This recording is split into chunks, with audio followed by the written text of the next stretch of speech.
Hey everyone, and welcome to the podcast. Thanks for joining me today, and I love that you're here.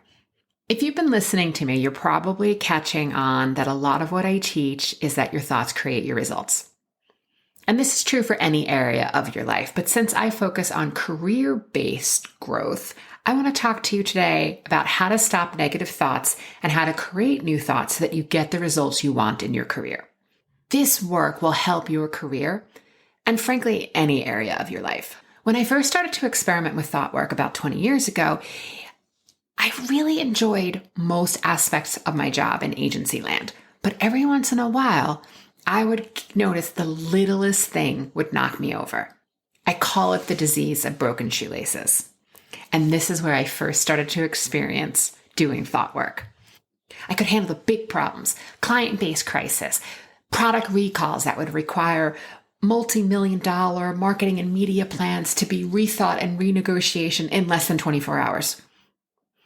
I could handle leadership getting arrested and incarcerated. I got a crisis, I'm your girl.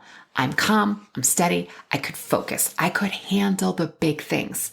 I could see opportunity in crisis. So these are all really positive strengths to have, especially if you're working in marketing or you're a strategist. But again, I had this negative thinking that I call the disease of broken shoelaces. It would be the little things that would throw me into negative thinking. The printer is out of toner. A colleague not showing up for work.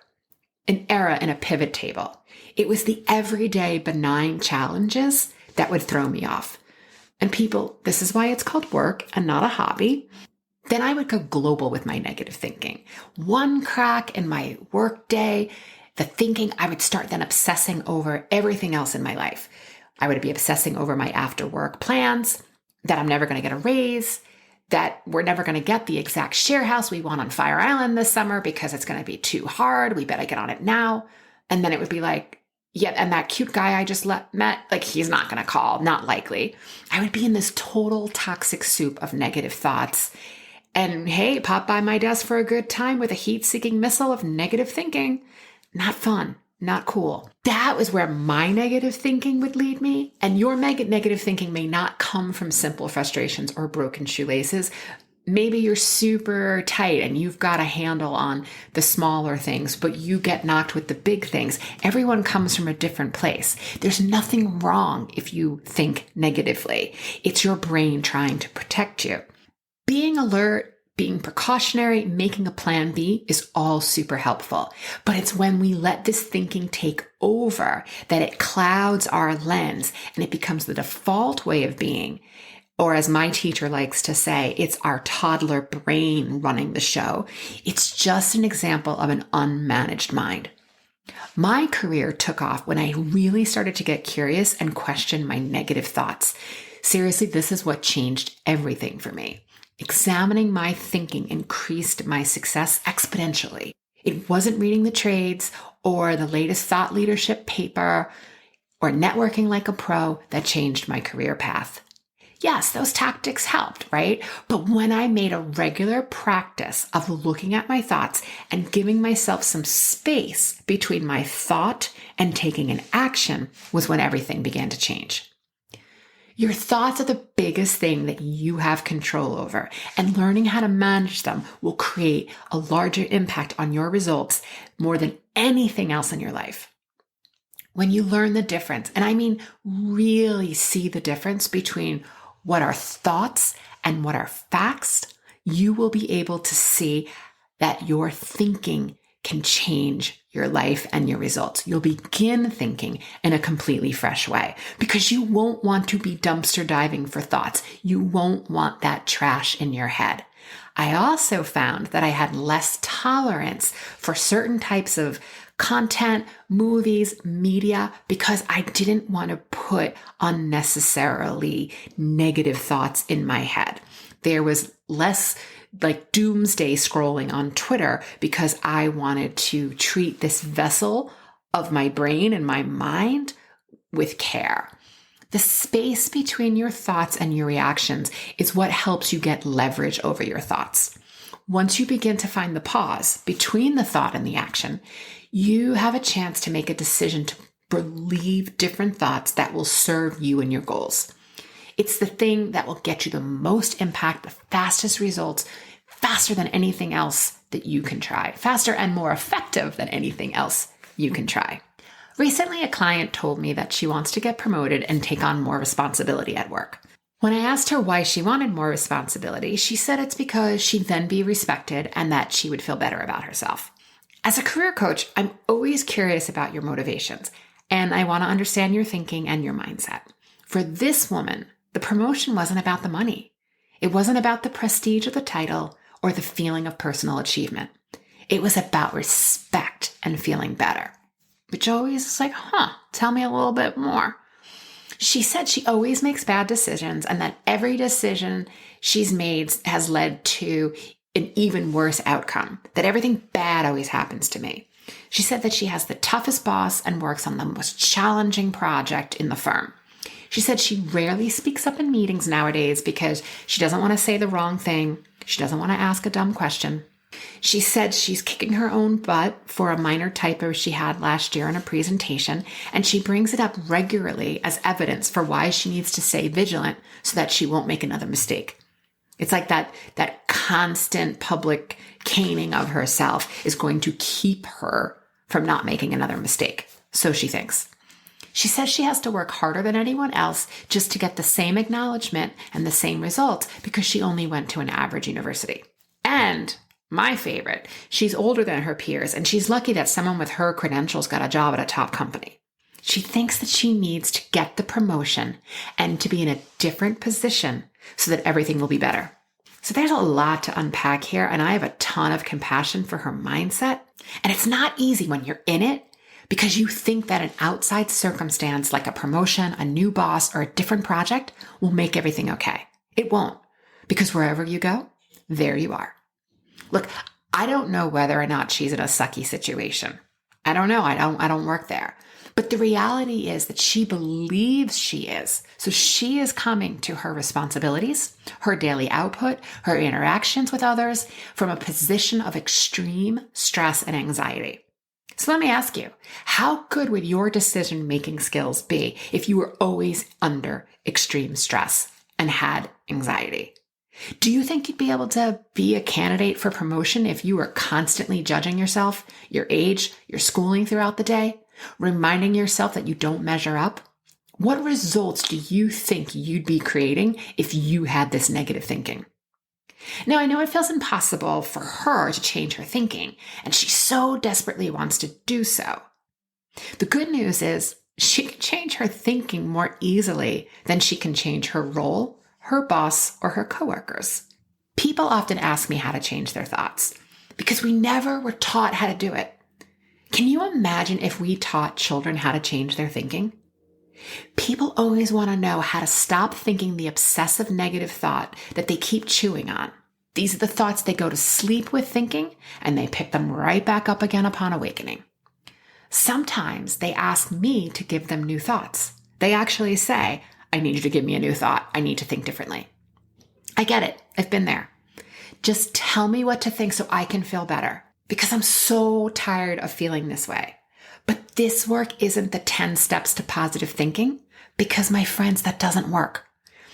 I can give you a positive thought and I can ask you to repeat the thought, write out the thought, write it daily, use it as a mantra.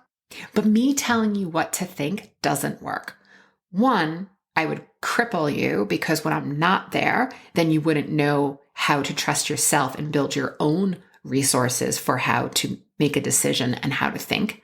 And two, it's my thought, then not yours. And three, you don't believe it because it's my thought, not yours. And on a side note, that would be advice giving. And coaching isn't about advice. It's about showing you your mind and teaching you how to manage your mind so that you get the results you want to create in your career. It ain't about advice. You need to be thinking new thoughts that are believable to you. The work is getting you into thinking and thinking new thoughts that are believable to you. Now, in this moment, you need new beliefs. And a belief is just a thought you keep on thinking. It's a thought that feels relatable. Relatable thoughts feel possible. And if something is possible, your brain will start to look for evidence on how it's possible. So just like my client looking for evidence to prove that she's not good enough, you can equally find evidence to prove that you are good enough. Eventually, you'll start interpreting the world through the new thought or the new belief, which is what we all do on default anyway. What's really neat about the study of beliefs and positive psychology is that when we learn, our thoughts are not facts. Something can be true for you, but that doesn't make it a fact. It's just the lens and the feeling you feel when you're viewing a situation. It's like looking in the mirror. You get exactly what you think you're looking for. When I learned from the experts that my interpretation of the world isn't always accurate because I filter out things that don't support my thoughts, my mind was like blown. Our nature is to only include evidence that supports what we already believe. It's like a plot twist from a book or a movie.